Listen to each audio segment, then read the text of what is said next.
пожаловать на мой канал, и сегодня мы поговорим о таком французском тесте, как DELF. DELF это у нас диплом d'études de langue française, DALF диплом approfondi de langue française. В DELF у нас уровни А1, А2, Б1 и Б2. В DALF у нас уровни носителей языка С1 и С2. Я, в свою очередь, поступала в университет на М1, на мастер 1. Это у нас магистратура с тестом B2. В процессе обучения, даже если вам не хватает этого уровня, то в процессе обучения первого года, в принципе, вы запросто корректируете свой язык, корректируете свой французский, и он у вас прогрессирует. Если вы общаетесь, конечно же, не сидите дома. В любом случае, когда вы попадаете в французский вуз, французская атмосфера, французские лекции, французские преподаватели, профессор и так далее дают свое. И вы уже никак не сможете не разговаривать на этом и не думать на этом языке. По результатам этого теста вы получаете бессрочный диплом, который будет действовать всю жизнь совершенно. Этот тест прежде всего нужен для тех, кто собирается поступать во французский вуз, либо этот тест нужен для профессиональной деятельности, которая связана непосредственно с языком. Если вы уже знакомы, да, в принципе, если вы уже сдавали какие-то такие тесты, вы знаете, что тест состоит из разделов. Этот тест состоит из 4 разделов: аудирование, чтение, письмо и устная речь. Скажу сразу, что для прохождения этого теста вам необходимо получить 50 баллов из 100. Если вы получите 50, вы уже прошли. В каждом задании вам нужно набрать минимум 5 баллов. Если этот балл будет ниже, вы завалили тест.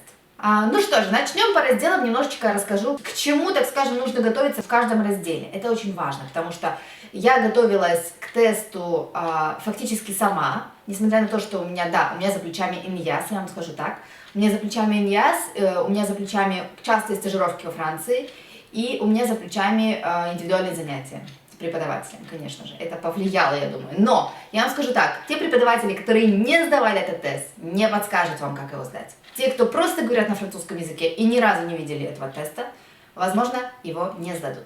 Итак, аудирование. Первое, с чего начинается тест, это с épreuve коллектив, то есть коллективного задания. У вас сидит большая группа вокруг вас, и это compréhension de l'oral.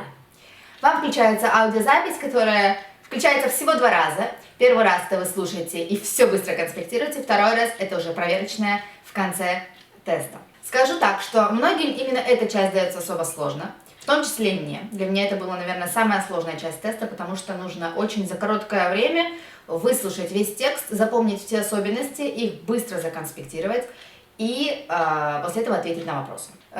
Здесь вам пригодится черновик, в который вы будете конспектировать все необходимые детали, которые вы услышите.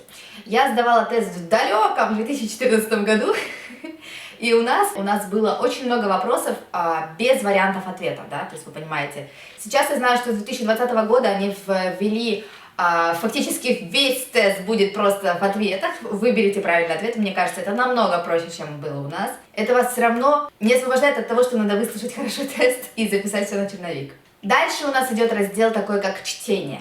Compréhension des écrits. На это вам дается 1 час, где вы должны прочитать 1 или 2 текста больших и ответить на вопросы. Здесь важнее всего понять смысл. Даже если какая-то есть лексика, которая вам никогда не встречалась, в принципе, можно продумать и додумать, да, то есть по смыслу какие-то фразы, какие-то, так скажем, предложения можно совместить. Здесь вам тоже необходимо ответить на вопросы, и на это все вам дается 1 час. Письмо. Production écrite. Это, наверное, самый интересный раздел теста, потому что здесь смотрится ваша творческая деятельность, ваша творческая жилка, насколько вы умеете красиво писать тексты. А французы, ох, как любят писать мотивационные письма и вообще всякие различные письма. Вообще Франция это страна писем, и если вы еще здесь не были, обязательно побывайте, и вы увидите, как люди отправляют друг другу реально открытки и письма. Для меня это было, конечно, немножко дико, потому что мы уже давно не пользуемся услугами почты, и все у нас уже автоматизировано в интернете, в наших ноутбуках. Но во Франции это все-таки живет и процветает, и на каждый праздник французы любят друзьям отправлять открытки. Так, что я скажу про production écrite. Здесь важно быть подготовленным, конечно же, потому что здесь у вас попадется либо мотивационное письмо, либо письмо мэру, либо какая-то статья, либо какая-то жалоба. Ну, в общем, какое-то задание на то, чтобы вы написали самостоятельно письмо от руки.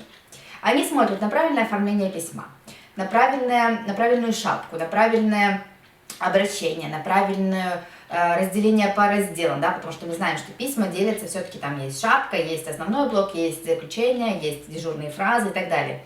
Вот. Здесь важно набить руку до теста и знать все устойчивые выражения, знать все формулы de politesse, это формулу вежливости, и уметь это писать.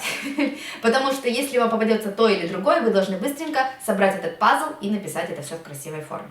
Я вам оставлю под этим видео список формул de politesse и также пример мотивационного письма, чтобы вы видели, как в принципе его можно оформить. И переходим к последнему разделу теста. Это у нас устная речь, это у нас production orale, которая может быть, чаще всего может быть в отдельный день сделана, да, то есть назначено отдельное вам время, либо сейчас уже делают, во Франции это сдается в тот же самый день, сразу после теста. Включает она в себя подготовку 30 минут и 20 минут вы разговариваете с экзаменатором. На самом деле это намного меньше, где-то 10 минут вы разговариваете и вас освобождают уже. Итак, здесь смотрят на вас, на то, как вы умеете общаться, на то, насколько вы умеете мыслить в процессе разговора, да, то есть потому что экзаменаторы не просто будут слушать, как вы там рассказываете о очередной теме и так далее, да, то есть они вам будут задавать вопросы и смотреть вашу реакцию, насколько вы несбиваемы, да, то есть в ваших мыслях, насколько вы можете отстоять свое мнение. И здесь нам важно, первое, что нам важно, это понять суть самой темы, которая вам попалась, да, и правильно ее развить. Здесь также важно употреблять разные времена, разную лексику, умение строить правильно предложение, возможно употреблять субжантив, если это нужно. То есть это все вам дает плюс, так скажем, к вашему этому разделу. Итак, я прошлась по всем разделам теста, и сейчас я вам подскажу секреты теста, которые я для себя открыла, и поделюсь с удовольствием с вами, чтобы вы знали, как готовиться лучше. Итак, первый секрет – это нужно готовиться к тесту заранее.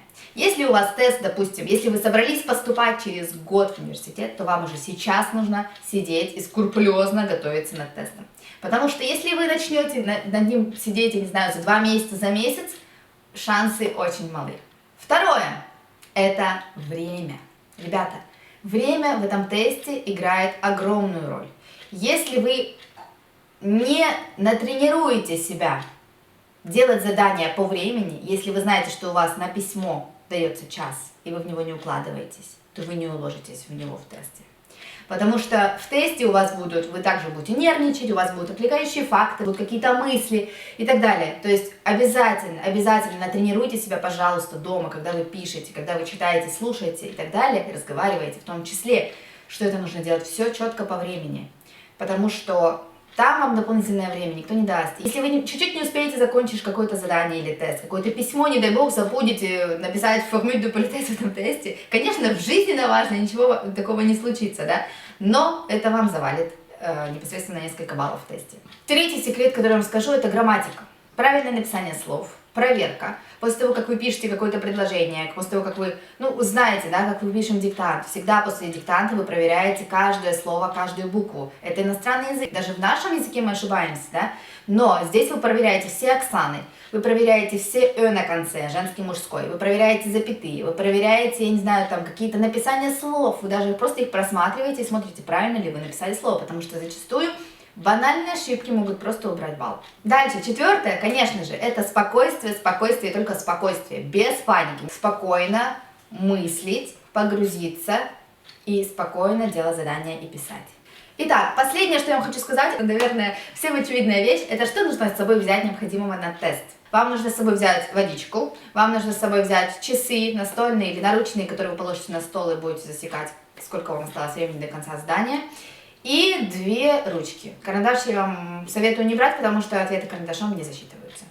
Итак, я надеюсь, что вам видео это понравилось. Не стесняйтесь, напишите мне комментарии, если у вас есть какие-то вопросы. Возможно, я могу быть полезна еще чем-то. Я вам оставлю, сказала уже, прикрепленную ссылочку на мотивационное письмо и на список формул de politesse под видео. Подписывайтесь на мой канал, если вам интересны такие видео. Дальше будет больше. Вот, и я вам желаю всем хороших тестов и удачных сдач. Всем пока-пока.